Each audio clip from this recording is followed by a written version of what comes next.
about Elijah. Hindi siya masyadong popular, but I hope we can learn something from his life. Elijah says to his friends, "You may have heard sermons or studied passages from the Bible about me and my courage at Mount Carmel.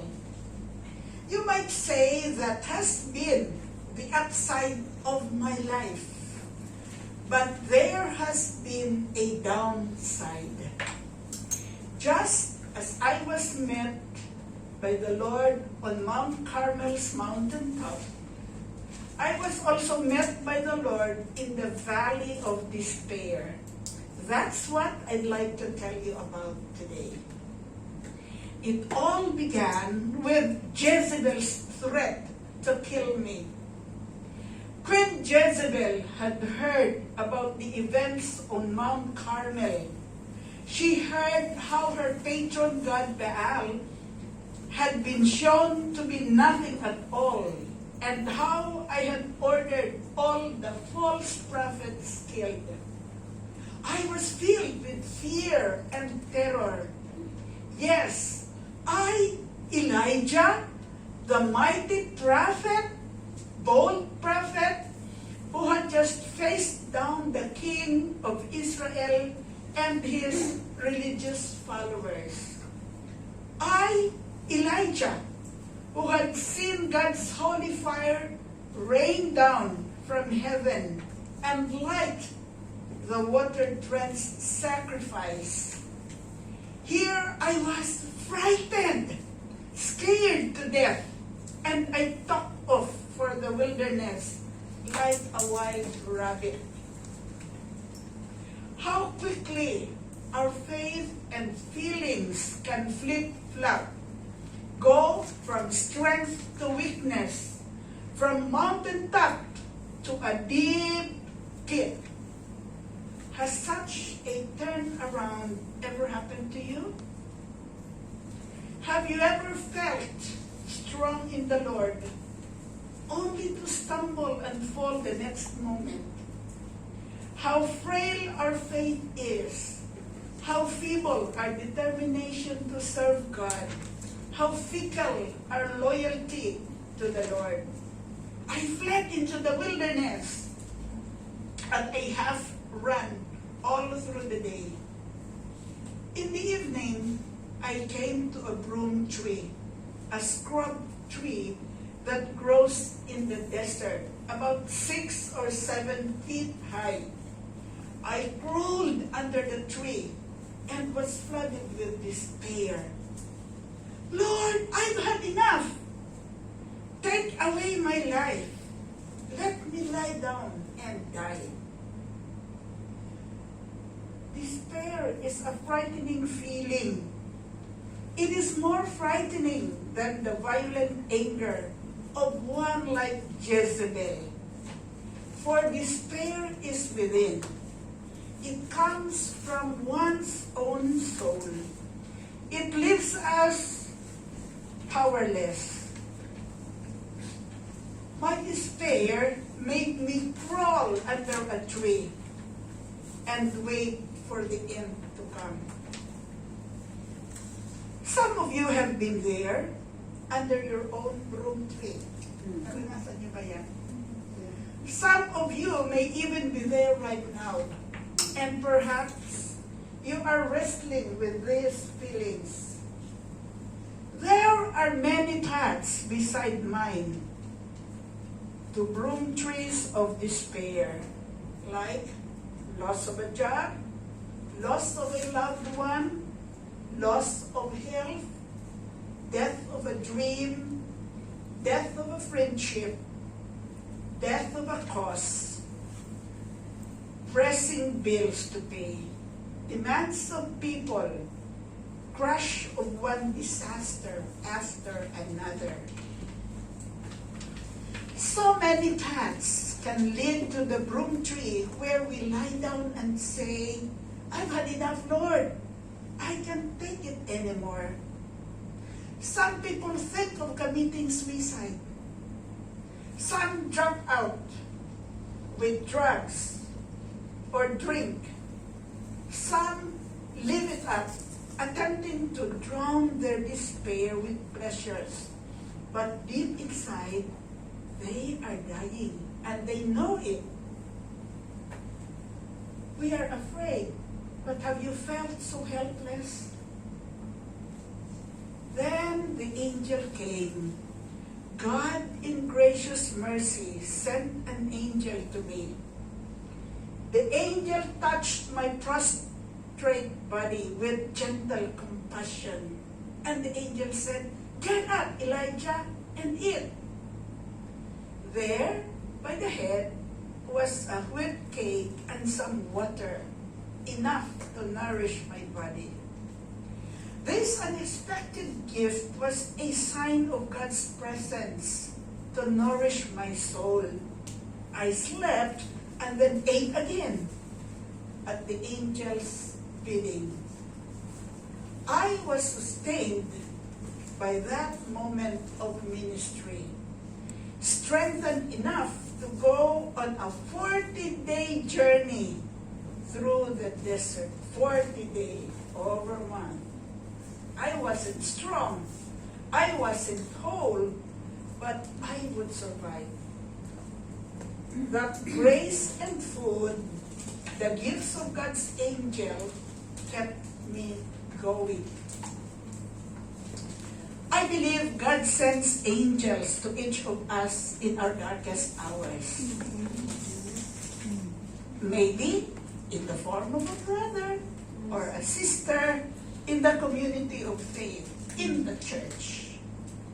Someone who touches us, who nourishes our broken spirits, or just holds up our heads to keep us afloat. Don't turn aside from these angels. Welcome them. Don't push them away. Maybe you cannot rejoice over their gift yet, but you can still receive it. For here you will find a little bit of strength you need to press on to survive in the wilderness through which you must go. Usually, we still have a long journey ahead of us to get from despair to hope. Getting on the right track is not a snap. It's not an easy 1, 2, 3 process. It's a journey, a process, a rugged journey at times. We need sustaining grace to see it through. God sends us the needed grace, the ministering angels, so we can make it. Sustained by the angel's gift, I came to Mount Horeb, also known as Mount Sinai. It is the place where God appeared to Moses and gave him the law, the 10 Commandments. Then I heard a voice, "What are you doing here, Elijah?" God has led me there. There are times when God leads us into the wilderness. God led the children of Israel into the wilderness to shape them into a covenant people, a holy nation. You know about Jesus being led to the wilderness for 40 days after his baptism. But I was in the wilderness because of my own fear. Running away, not to find God, but to escape one woman, Jezebel. "What are you doing here, Elijah?"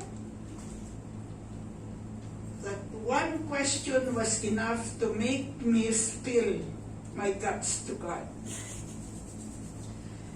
For 40 days, as I traveled, I churned and toiled inside. I thought of all I'd done for God, all my efforts, all my acts of faith. And where had they gotten me? On a wanted poster from Jezebel. I was the most wanted man in all Israel. Jezebel had a manhunt out to find me, dead or alive. One woman. Oh, how we can churn and simmer inside ourselves. Let our raw feelings have play to accuse and condemn God. Accuse and condemn those who have wronged us. Accuse and even condemn ourselves. The pressure builds. Like an infected boil, the pus of the Spirit builds up. It built up in me, and God, with that one question, hit my boil. What are you doing here, Elijah? Oh, Lord, you know what I'm doing here. I'm here because of you. I put everything into being your prophet, but nobody cares. I'm the only one who worships you. And what did it do to me? Now Jezebel is trying to kill me, that evil woman. I am even wondering if you can help me. Have you ever wanted to make a speech like that to God? Well, I said those things, but they were not at all true. I had a rather slanted perspective. When God lanced my boil with his question, out came self-pity, rage, resentment. But I wasn't honest with my own fear, unbelief, and despair. I made no confession. I only made accusations. Yet God, in his infinite grace, took my accusation with gentleness. You know what? Sometimes we think we cannot be honest with God about what we feel. We think we cannot get angry at God, tell God off, or even curse God. Maybe we think God is like many of us people, that God will respond immediately with anger and curses. But it's not so. Many of the great people in the Bible questioned God in anger and confusion. David did that in the Psalms. Jeremiah and Job did it too. And now I had done the same thing. So I guess I was in a good company of prophets and people. Did God turn us away for being so impudent as to question his wisdom? Did God smack us around for being out of line? Did God rain judgment on our rebellious heads? No! God listened. God listened. He let us blow off steam, then answered when appropriate. God affirmed his own divine love for us and redirected us into the proper path. God can take it when you blow off steam in the divine presence. When you tell him, even say insulting words, God won't turn away.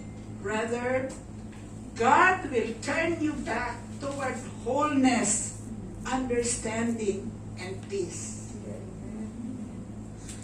As I spouted off, God picked me up on an underlying note, my loneliness. You know, we prophets can fall prey to the temptation to think we are the only ones who are truly serving the Lord. And I fell to that temptation. Oh, Lord, I am alone. I'm the only one left. I forgot about the 100 prophets that faithful Obadiah had hidden from Jezebel's murderous anger. I forgot about my brother Micaiah, who was as bold before King Ahab as I was.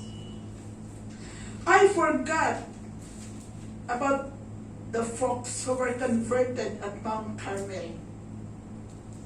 Instead, I took my struggle into myself and was left cut off, alone with my fear and despair.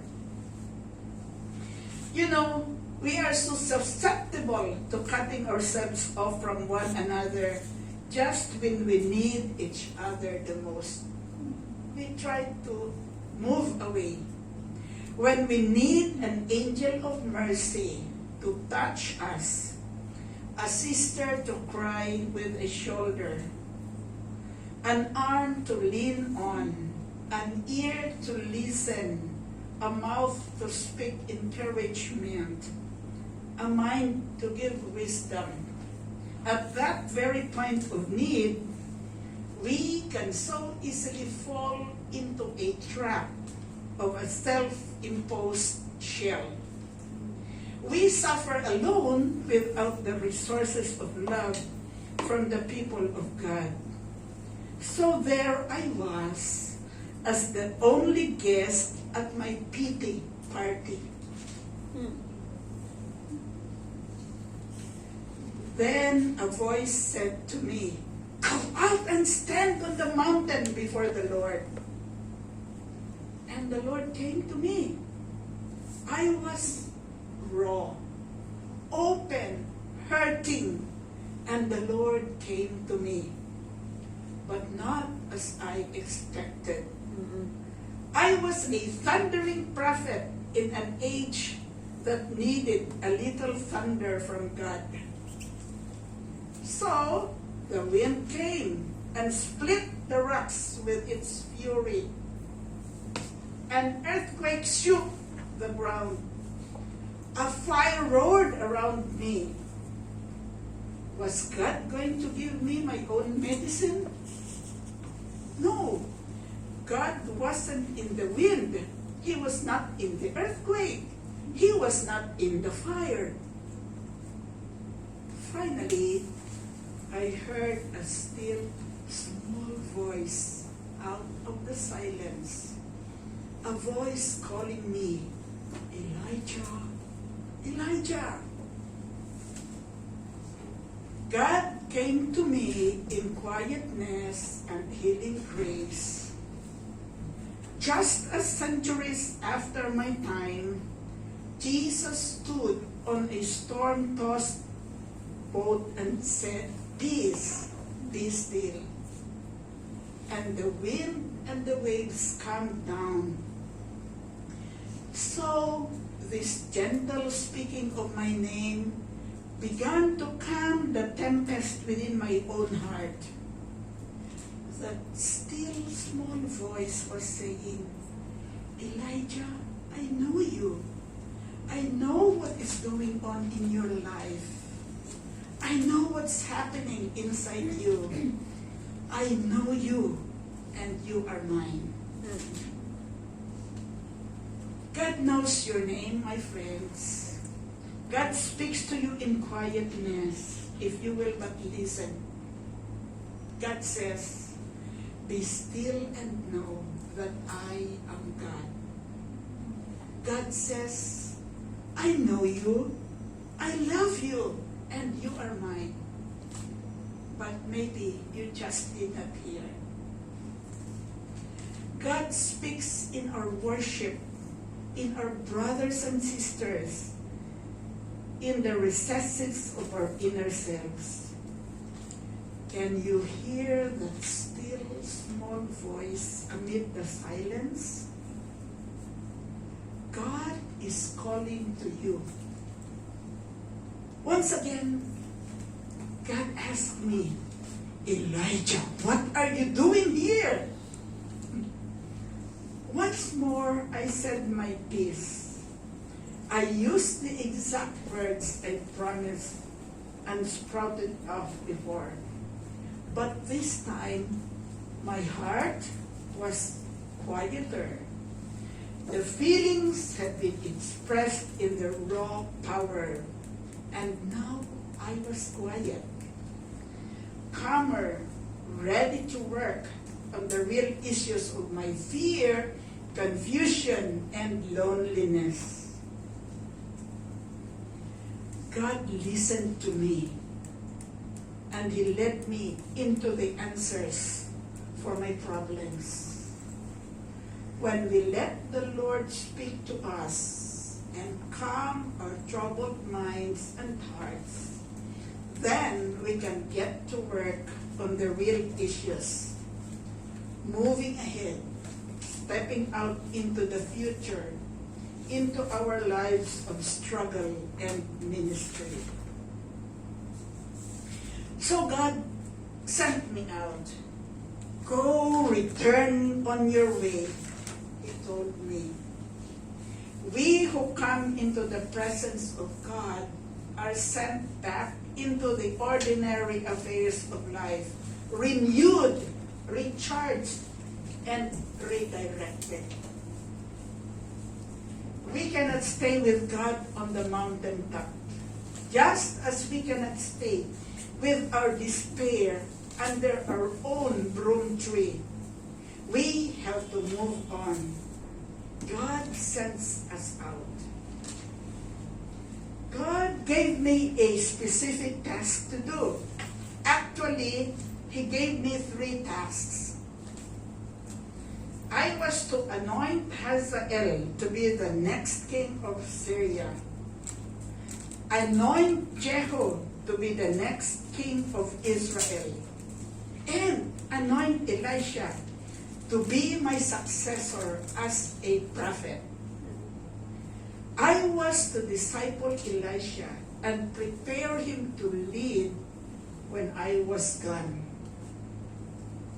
There was work for me to do, and how good it is when God's call is clear before us. We need to know the tasks God has given for us, for they provide stability and direction. We know where we are going with our lives. What is God's task for you? God also opened up my eyes to my brothers and sisters. You're not the only one, Elijah. There are 7,000 others in Israel who are faithful to me, God said. There was a community of faith I forgot. I ignored. And now God was giving me this community of faith as a gift to sustain me in the days ahead. So, I went from my meeting with God with confidence and hope, knowing God's grace and God's gift of call and community. And you, my friends, wherever you are on your journey, know that God is there with you. Remember, I am with you, He says. Even in the darkest, even under your own broom trees, even when your feelings boil within you, God is there. All you need to do is open yourself up to His presence, His divine presence in you. Allow God's grace to touch you. Let God speak to you in a still, small voice, so that you may be sent on your way, renewed, recharged, and redirected. And God wants to let you move on your own journey. Remember, He is with you in all of the ups and downs of life. At times, you may not see it. At times, your own emotions will prevail.